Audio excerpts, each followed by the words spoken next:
Thank you for having me. Well, hi everyone. I'm Nicole. I was born in Puerto Plata, Dominican Republic. I've been living in New York for most of my life.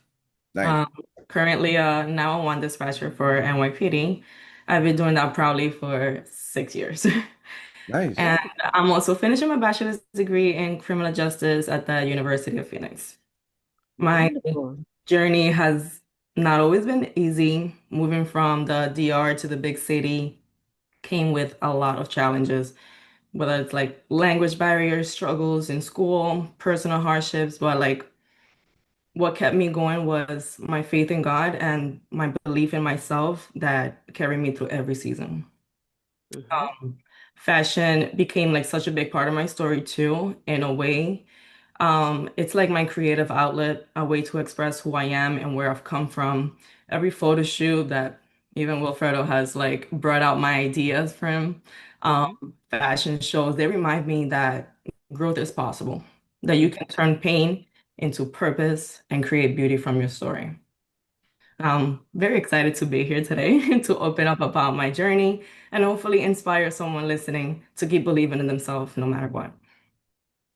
Beautifully said. Wonderful. So, Nicole, you kind of summarized everything I was going to ask you as far as a bio. I think you summarized everything. So I'm going to jump right into the questions. Okay. Can you tell us a little bit about your bringing in Puerto Plata, and what it was like adjusting to life in New York when you first arrived in the city? So I spent very little time in Puerto Plata. So obviously I was born there. I grew up a little bit there. I remember like spending time with my grandparents, my dad doing my pigtails before school, Yeah. my grandmother giving me like a bottle of oatmeal before the Mm-hmm. bus came to pick me up. Those are like the little things that I do remember, riding bikes and going to the park and stuff, until my mom got married and moved me to Puerto Rico. Mm-hmm. I spent some time there. Yes, sir. I lived in Fajardo, Puerto Rico for some time. Over there, it was a bit hard adjusting because my mom was just not happy. So Mm-hmm. just watching my mom go through her own things, although I didn't understand what was really going on since I was so young. Mm-hmm. Um, all I knew is that I was missing my dad most of Yeah. the time. I'm like Yeah. a big daddy's girl. Mm-hmm. So my mom sent me back to the DR around second grade. I Mm-hmm. studied over there, which funny enough, that's where I learned English English. in my own country. Because she put me in a private school. I was living with my aunt and my two cousins, and that's where I literally like learned English. After that years when I came back to Puerto Rico for the summer, and in the fall I came to New York. Nice. Okay. Adjusting to New York was a lot. Mhm, Um, we came to New York mainly because of my grandfather. At mhm. the time, he was sick. He had multiple situations going on, mental illness, like high blood Wow, pressure and like stuff like that, random stuff. He also had cardiac history. wow. Um, so my mom came to help him and stuff like that. But he used to be very violent towards my mom, and I saw all of that.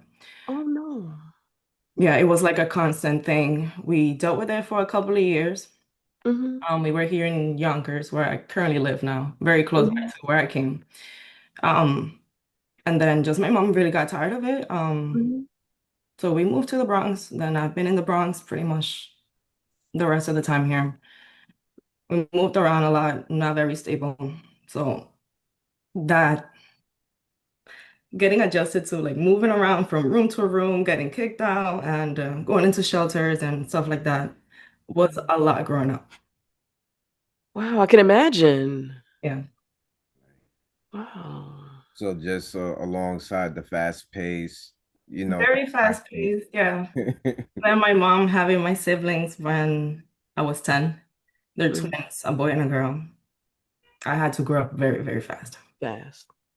extremely fast. Basically not having a childhood, um, my teenage years, because I had to mostly be with my siblings. I Mhm. missed a lot of school. I wasn't that very good because I wasn't there. Right. But yeah, That's just pretty much what I got adjusted with. What my mom really installed in me, was my faith in Mhm. God, and that's really what kept me moving to this day, and so on. Right. Wow. So the city had you had to grow up fast. Like you Yeah. didn't, yeah. Yeah. The city, the city is very tough. The city is Yeah. very tough. Right. I'm from like Mhm. a small town that everyone pretty much like knows each other in DR. Right. Then coming to the big city where you don't know anybody, no one really Yeah. cares about you. It, Right. it's it's like you can't reach for help because Mhm. there's no one there. Right. And my mom was always too busy trying to put food on the table, Right. Mhm. which it didn't happen every night, but it is what it is. Those are the struggles that shaped me into the woman that I am today. Right. Which is amazing. Yes. Amazing. Beautiful woman. Right. Yes. Thank you. Yes. Welcome. Yes. You've mentioned that growing up wasn't always easy between school and personal challenges. I know you can you just elaborate a little bit more about those early years with school? Oh, yeah, of course. When I arrived first to New York, they put me in ESL class. And I'm like, Mhm. I already speak English. Why do I Mhm. gotta be in ESL class? Mhm. I was still wondering that around. That was in third grade. I only lasted that 1 year in ESL class. Mhm. And after that, I just been in regular classes, taking my regular classes. I was like maybe a B student, but when things started getting a little harder, we kept moving around a lot, not very Mhm. stable with our home. I really started like losing focus from like Yeah. school. A B started turning to like a C or like a D or most likely an F, Yeah. to be Mhm. honest. Like I was just like not very good. I passed be like with the bare minimum. Mhm. Right. I can But imagine. Yeah. yeah, but I knew that I was capable of much more. Mhm. Um, School was a place that most likely I did not want to be in. Mhm. If I was to like cut class, I would be home. I Mhm. wasn't the kid that would be like Hanging messing out. around Right. somewhere else. Mhm. I was home. You would find me in my house. Right. Like I just did not want to be there because I didn't want to deal with the environment. Mhm. Just because of whatever was going on at home. Mhm. Um, Also to mention is a sensitive topic, yes, I know, but at 13 I was essayed, so that shifted a lot of things in my life. And I dealt with that without telling my family till like my early 20s. Wow. Wow. I'm so sorry. Sorry to hear that. Mhm. My God healed me. I'm good. Mhm. Right. And Right. that's it. Like I think, I think a lot of, and I'm so happy that you're expressing that to us today, because I think so often, we can see the outside shell of us, which is happy and, moving around and doing what we do. But, nobody knows what it takes to be where we're at today, right? Mhm. Yes.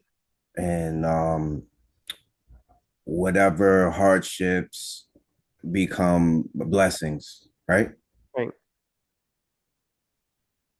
Yes, I do. So made me cry on this. I Don't know. not Oh my see, I'm goodness. not crying. I'm like keeping myself here, like, yes, so you don't cry, so I won't cry. Yes. Yeah. Yeah. So faith seems to be a big part of your journey. How has your faith in God helped you stay grounded and motivated through your ups and downs of everything? It took me a long time, honestly, to realize and look at myself how God will look at me. Mhm. That he will look at me with love and compassion. I was not looking at myself like that for a very long time. I would Mhm. say, I'm not worthy of love. I'm not worthy of nothing. I'm like, I'm nothing. My mom used to yell at me, so I believed it. Right. Oh, you're nothing. Like you're not doing anything with your life. You're not going to school. You're not working. You're not this. So I was like, okay, so what am I supposed to do? I'm just at home. But it was somewhere around my mid-20s where my face hit the floor. I was on my knees crying in my bathroom after going through a very tough divorce. Um, and that's when I really, really met God. And he told me, get up, wipe your tears, because I don't look at you that way. You are my daughter and you are my child, Mhm. and I got you. After Right. that, little by little, I started to pick myself up Mhm. and brought my life back to what I like to do. I did makeup once upon a time. So I'm getting to Oh. I brought myself back into I started expressing myself with my clothes and my fashion and Mhm. what I like to wear, what I like to express myself with it. Mhm. And that took a couple of years. It wasn't like this. It Right. took some time. It took a lot going to church and being delivered from a lot of self-doubt, Mhm. which I still sometimes struggle with. I'm here, I'm shy, so I'm pushing myself out there Yeah. and just breaking barriers. That's really what I've been doing, and honestly, it's just been God, always there. Mhm. God. Right. With the power of God, all things are blessings. Mhm. And Impossible. Yes. right. And, Oh, Yes. and what I I really thought was impossible, like this. I always Mhm. wanted to be an actress, and now, I'm doing a lot of things with acting and modeling. I've been wanting to do this since I was a kid. Mhm. Finances, my mom was not able to really like help me out with that. So, Mhm. I always say what I've been saying for the past couple of weeks now. I've been like, okay, I got big girl money now. I'm gonna like put my oh, I'm gonna do Right. it now. My mom couldn't help me. I love her and everything. I'm like, Mom, I love you. You know what it is. We go way back, but I'm gonna do this on my own now. right. Right. Yeah. And That's wonderful. so when you were able to leave your past traumas in the past, you was able to excel and become much better. hmm Because I learned that when I was keeping things, not just bottled up, but more like either a grudge or still keeping a sad moment in the back of my head and keep reminding myself, like, oh, this happened to me. This happened to me. Yeah. Mhm. As soon as I let those things go and I surrendered all of those things to God, Mhm. Hmm.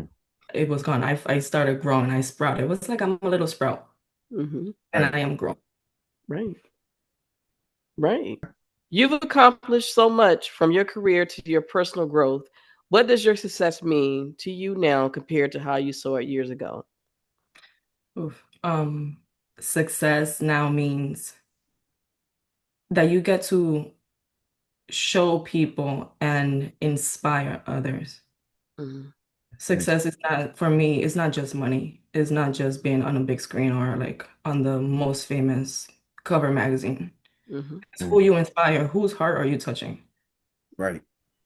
And Right. inspire others that had the same dream and they're just having that also self-doubt.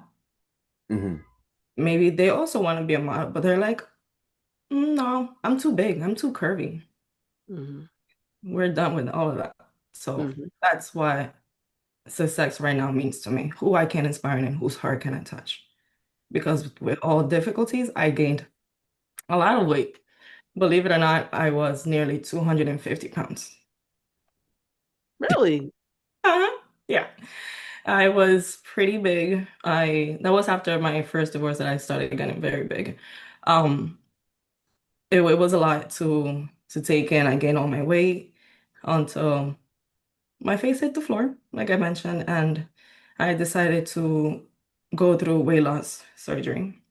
Hmm. I had the gastric sleeve done, and I lost 100 pounds within a year. Oh, wow. Yeah. Wow. Well, I you was, look great. well, thank you. Yeah, it's like my body was like, okay, this is what we're doing. Okay, we're gonna go back to our original shape. Got it. Really never the big girl. Is throughout difficulties, I rely on food. Like I said, I will be home. I'm never like a person that will be outside.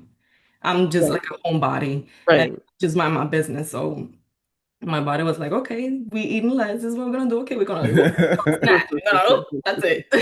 Right. I've been sitting here for like, 2 years now that since I got my surgery done. So that's what I want to bring out. Like, that's my success. I want to touch Right. those curvy girls' heart because I've been skinny, very petite, and Mhm. I've been thick. I've been very curvy. I've been big. So I Mhm. relate to a lot of women out there Mm-hmm. that think, hey, because I'm too big or because I might have still have saggy arms, they might not feel very confident. Mm-hmm. But Now, Right. I got them ladies. now, when you were bigger, right, a bigger size, did you have less confidence, or were you still confident but felt like you needed a change? I had the bare minimum confidence. Hmm. Mm-hmm. Most days you would find me with messy hair. I would wash my hair and just put no product on it. It'll get like lion. Yeah. Like I will be having a hoodie, sweatpants. People at work be like, okay, is she a tomboy? I'm like, no, I'm just no. I just didn't want to dress nicer. I had a friend back then. She's still my friend, but she slowly brought me out of that stage in my life. Like, hey girl, like you still curvy. Yes, yes, you're still beautiful. Like, fix your hair, go to a hair salon, go do your nails, go get Right. Mm-hmm. that hair done, put this dress on. But I'm like, I'm too big, like my rose is up here. Then she's like, I don't care. Put it on. I don't care, you still look good. So she slowly like also helped me with that. There's like people here and there in my life that really brought me out of that moment in my life and what I was like believing in my head. Mm-hmm. Right. And you need those people in your life. Now, if you could send a message to your younger self, that girl leaving Puerto Plata for New York, what would you tell her today? I would tell her, Mamacita, we're doing this. We we are doing this and Mm-hmm. are stronger than you ever thought you would. Mm-hmm. That's what I would tell her. And I would give Right. her such a big hug, like super tight hug. I know. Beautiful. So strong. You've been a 911 dispatcher for 6 years. That's a demanding role. What has the experience taught you about people, patience, and yourself? It has taught me that New York City has no patience. Right. New York City has no patience, and that you really have to put yourself in their shoes. Mhm. Mhm. And that's one. And two, have a good head on your shoulder. Three, not take it home with you. Mm. Right. Because the things that I've heard on the lines, the stuff that I have heard over my radio air when I'm dispatching is not to take home Yeah. Mhm. at all. So I learned that from the very beginning because I took that training, that very first initial training for now on, I took that pretty serious when they played um the 9/11 broadcast, a couple of them, 9/11 calls. I took that very to the heart. I don't know anybody from that time, but I felt it. Those calls that we heard, I felt it. I've heard what we call 1013s when an officer's down. I heard it. I took that to the heart. I took that very, very serious. And I said, okay, in this training, I'm gonna train myself now rather than later to have a good head on my shoulders and not take things home Mhm. because they are very tough. Okay. And Yeah. that's if Imagine. anybody is interested ever. I know a lot of people probably think, oh, these are cops. No, we're not cops, we're civilians. I used to think that 911 operators were cops too. But if anyone's interested, please come in with a good head on your shoulders. We don't need people that, want to quit it and like are easy to quit because they can't take it. You have to know what you're coming into. You have to know what New York City is about and what you're gonna hear every day. Mhm. How were you able to leave? Because when you first started, right, working, how were you able to leave work at work without taking it home with you? That took some strength. I knew that I was able to do it after my first, I call it my first official call because it's the first one that made it to the news that I took, Hmm. where in 2019, August of 2019, a lady got stabbed up by her man in a beauty salon in Queens. I don't know if anybody seen those news. Man, he laid on top of her, bloody all over. He took a drink of whatever he was drinking, and Then the cops came in while I was still on the line with the caller. And I remember that day, like if it happened yesterday, I was on my chair, leaned back. I'm like, okay, what did he look like? Okay, what's his name? Okay, this, okay, that. That's how I learned. I was like, okay, it's only been day three since I graduated and I can do this. Right. I was able to not take it home. I was able to talk about it Mhm. without breaking down. I Mm-hmm. don't know how I did it. I think that's just my demeanor and my thick skin. Right. I don't know how to really advise someone, hey, don't take it home and do this and do that. Mm-hmm. I could Mhm. just say, just try to breathe. And if you want, you can use your faith, you can pray Mhm. whoever you want to pray to, and pray that that situation with that person goes for the better. If not, just pray for whoever's grieving for this family member, because at the end of the day, that's someone's son, daughter, wife, husband, Mm-hmm. Right. brother, sister. Right. So just pray for their family. And also, if you need the help, seek the help. Right. Yeah. 100%. While working a full time, you're also pursuing a degree in criminal justice. What drives you to keep pushing forward and staying focused on your goals? Being somebody that my siblings look up to. Mm. They're not just siblings, they're my kids. Mm-hmm. Yeah. They're my kids. I'm sorry, mom, if you're watching. Sorry. They're mine. They're mine. You raised them, yes. Yeah, I raised them. They still reach out to me. They still look up to me. I sometimes break down, not in front of them. I break down when they tell me, hey, Nikki, I'm proud of you. You got this. You can finally got your own house. You got your own car. Mm-hmm. You got this. You got that. Mm-hmm. And I just look at them like, man, I remember taking the train with this kid. I remember having to yank his damn arm, want to be breaking down in the middle of the street. Like, kid, you telling me this? Yeah. So I honestly do it for them. I do it for Mm-hmm. them. I'm pretty sure they're inspired. They see you, they're like, oh my God. I know. Once upon a time when they were kids, they used to call me mom, and I'll be like, don't let mom hear you. You stepped into the world of modeling and acting with John Casablanca School and MTM Management. What inspired you to explore your creative side? I decided that after the show where I met you, I decided that I wanted to dip my toe into acting because now that I have already by that time like two or three shows, Right. um I was like, hey, I remember wanting to be in that Sweet Live on Deck show on Disney Channel, and Yeah. how much I was like staring at this Debbie Ryan girl, blonde girl that took my role that I wanted, and I was mad. And I said, hmm, I'm gonna do my research. I'm gonna do my research, see how I can get into acting. And obviously it's not gonna be Disney Channel, but it's gonna be somewhere.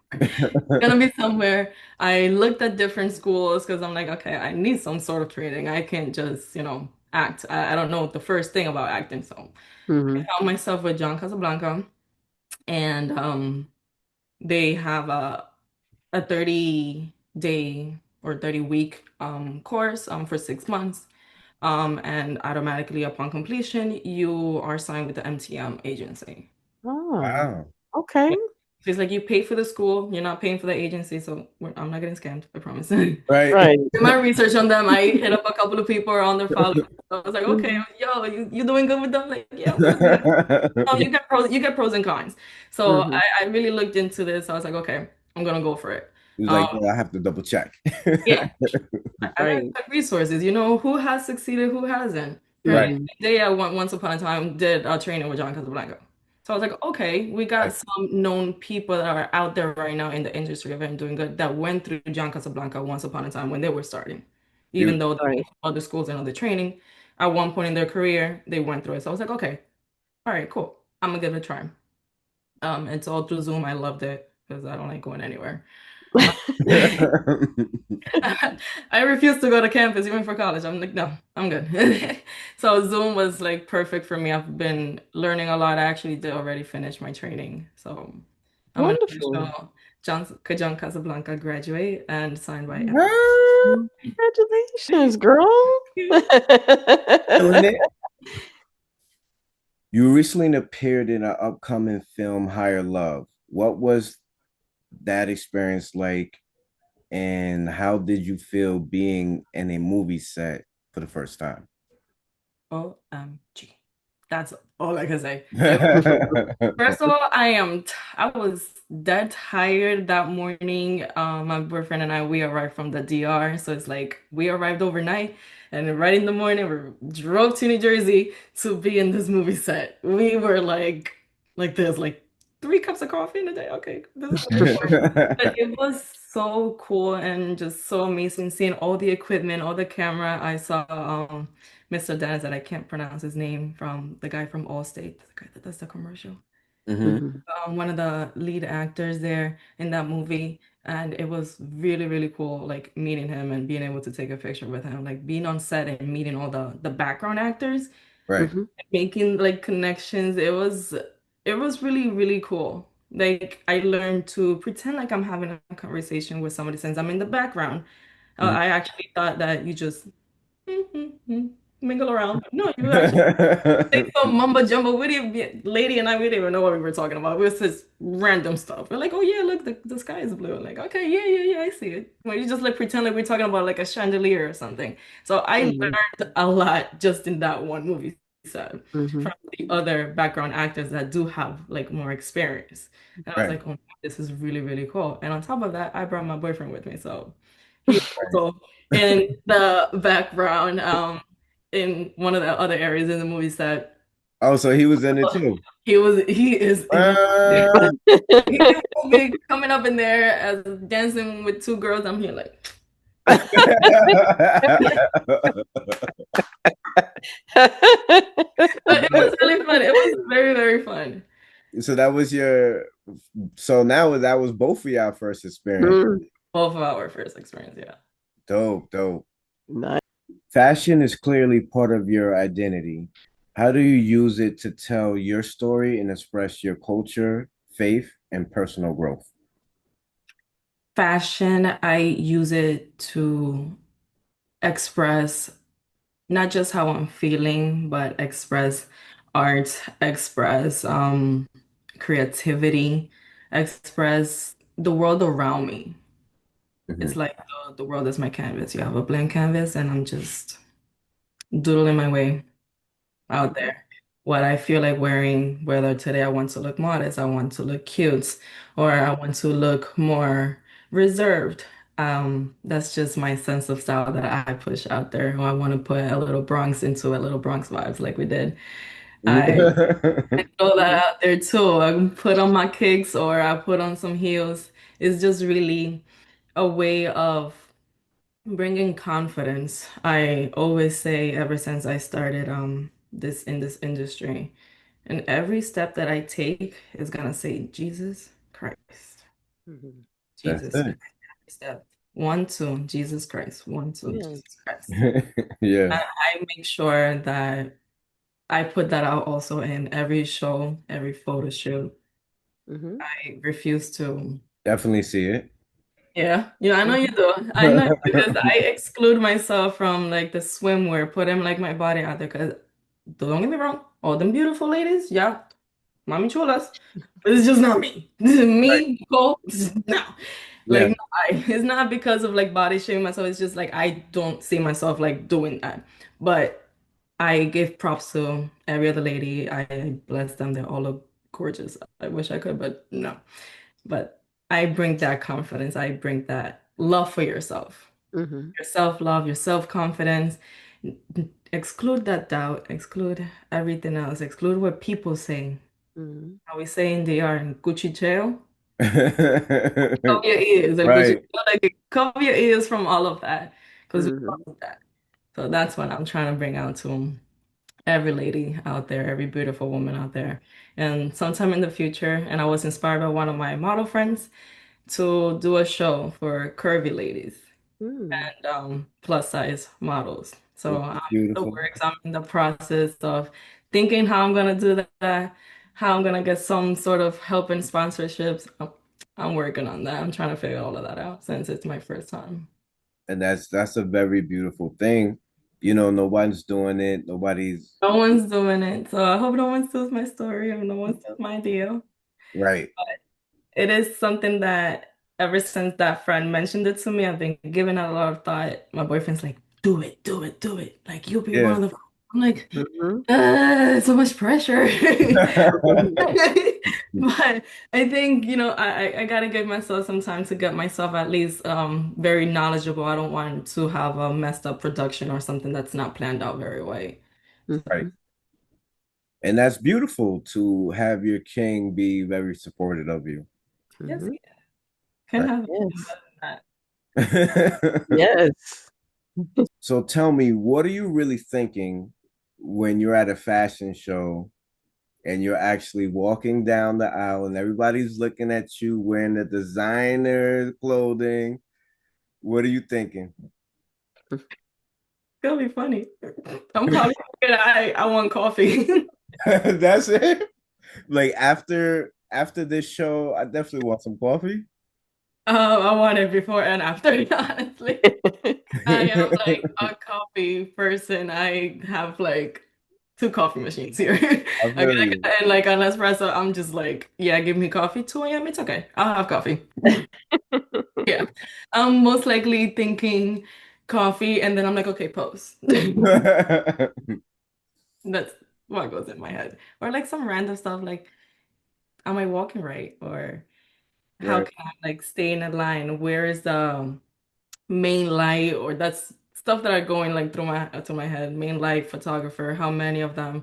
Who's saying what? I don't want to get distracted by like the host speaking. I just want to keep focused on what I'm doing, like walking and where the photographers. That way I get like the most out of like, my pictures and stuff like that. So yeah, that's what really goes on through my head. Right. And what's your dream designer to walk for in a fashion show? Or do you have any? Yeah. Armani. Armani. Armani. Armani, nice, nice. Armani. Armani. I don't care what he puts out. I'm like, put it on me. Let's go. Give me more. Mhm. Putting the suit on me. I don't care. Let's go. I'll And go. rest in peace to him too, because he just Yes, recently passed away. yes, Yeah. yes, he did. Yes, he did. Mhm. Yes, he did. Rest in peace. Yeah. Second designer will be Oscar de la Renta. I know he passed, but Mhm. I love his designs and Mhm. everything that his team is still creating. Right. Okay. I love all of that. And him, he's also from the Dominican Republic, Mm. so I like Nice. I like his design. So I would love to one day wear one of their pieces. Right. So, where do you see yourself within the whole fashion industry as a model? Do you see like I know you live in the moment, right? When you're doing fashion. Like, do you ever see yourself like, where this whole fashion, fashion being a fashion model in the future could be? Um, I see myself doing this either like half time. Mhm. I am leaning more into acting. Mhm. Right. So if I could do both, heck yeah. It would be like super amazing, 100%. I would do both. I would most likely see myself doing like an Armani show or like a Christian Dior or like something like that.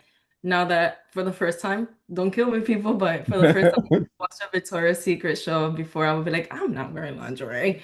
But for what I saw, like not everything is lingerie. So I was like, okay, I Mhm. can actually do this. I would actually see myself, and now like they have included like a little bit of more curvy girls. So I was like, okay, Right. I'm not petite. I'm not, so the fact that they included that and they are, moving, outside of the box and outside of what used to be before, I was like, I could potentially in the future aim for that Nice. and Right. probably have some nice wings. Yeah. Nine times out of ten, like it becomes that, right? Rather if you're an artist or you're doing Yeah. fashion, you kind of like transition into acting, right? Hmm. Mm-hmm. Yeah. So have you ever you always wanted to become an actor, or this is yeah? Yeah. Yeah. At what age? I'll, I would say 7. 7? 7 was when I actually had a TV at home and I actually saw TV. Right. So when I started like, oh my God. And I used to watch a lot of Disney Channel, Nickelodeon and stuff like that. So I was And like, oh, novellas? and the novelas. And the novelas. Yeah, let's bring that back. Yes, yes. 100%. The novelas. That's I will have sometimes have to sneak watch because my mom will be like, you cannot watch that. But yes, the novelas. The novelas were a big part of it. Yeah. Beautiful, beautiful. In ending, what would you like to say to the youth to inspire them? To the youth, push yourself out of the environment that you're in right now. New York City right now is going through a lot. Mhm. And if you're stuck in the middle, you're gonna get lost. You're gonna get lost and you're gonna lose yourself. You're gonna lose the people around you. So aim for outside. Even if you stay in New York City, just think outside of your local environment. There's so much stuff out there. New York City is humongous. New York State is even bigger. Right. Get out there. If you have to visit another state in order to get seen, go to that other state. Push yourself to go out there. Mhm. You're not, United States is not just New York. If you have the ability and if you have that some sort of support or you can do it on your own, props to you, go for it. Just push yourself. Don't doubt yourself, even for the slightest moment. It's important that you don't doubt yourself. Beautiful. Right. So the models, new models, artists, rappers, singers, whatever, people that play instruments, just go. Just go. There's so many out there. What are you gonna do to show yourself and show that you are special? Mm-hmm. We Right. have so many models. We have so many models, but what makes you special? True. Right. Very true. Any last closing remarks you'd Yeah. like to? I just want to say thank you guys for having me here. God bless you both. God bless your families. Very still very like shaky since it's my first time, but I'm very happy that I did it and I broke that first time shyness. You did amazing, for sure. Thank you. Yes. I thank Yes, you for giving me this like opportunity, honestly. Of course. absolutely. And thank you for coming on to talk to us. Yes, of And course. you did Yes, amazing, you did. you Yes, know, you did. and you're Thank doing amazing. You're doing so thank Yes. many things, acting, modeling, full-time job. You have a great king, Yes. that's very supportive, and you can't ask for anything else. And honestly, like being, I see you staying disciplined on everything that you're doing and having the mindset of never giving up. And Mm-hmm. at times it could feel like things ain't moving, but things ain't moving because it's not at your pace. Is when God is going to allow you and bless you at the time that He wants you to. 100%. Right? This is my season. It's my turn. Yes. Right now it's my turn. And it took me, like I said, a long time to figure out that it's not at my pace, but at God's pace. Mm-hmm. And Yes. eventually, yes, I am gonna have those things, but I will have those things when I learn to cherish what I have right now. Mm-hmm. Right. Gratitude. Even Right. if Yeah. a broken pencil is what I have right now, Mm-hmm. tomorrow I might have a mechanical pencil that's gonna work and run. You know, Yes. it's just Right. like that. Yes. It's That's just right. like that. Years ago, I used to live in a rented room. Now I have my own studio. God knows Right. what's gonna take me afterwards. You have Listen. to really appreciate what you got right now. Absolutely. God can make sure. That's just like a testing moment. Can you take care of this little space you got? Can you do Mm-hmm. what you can with it? Mhm. You Mm-hmm. can. You're gonna get blessed with something bigger. Absolutely. That's right. That's when you. Very inspiring. Very inspiring story, Nicole. you. Thank you so much for coming on to share it with us. Right. Thank you for joining Starrivera Conversations. We hope today's story inspired you to dream bigger and stay authentic and shine in your own light. Until next time, remember, at Starrivera, everyone is a star. Bam.